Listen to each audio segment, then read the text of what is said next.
Hello guys! Hindi ka pa ba nai-invite sa ads on Reels? Kaya ito ang gawin nyo guys.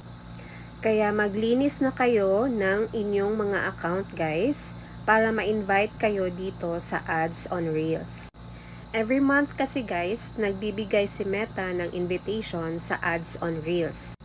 Kaya kung gusto mong ma-invite, linisin mo na yung account mo at i-delete mo na alisin mo na yung mga muted na mga reels mo.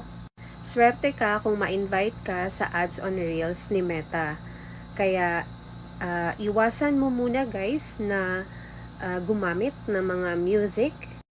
At kung na-invite ka naman na kahit may mga music yung mga reels mo, ay baka pag setup mo is ma-restrict or magka-issue yung reels mo na may music. Yun guys, ito ay tips lang naman kasi based sa aking experience din. Dinilit ko kasi lahat yung mga reels ko noon at 'di ba bago lang nag-update si Meta. So na-shock ako guys na bigla akong may invitation sa ads on reels.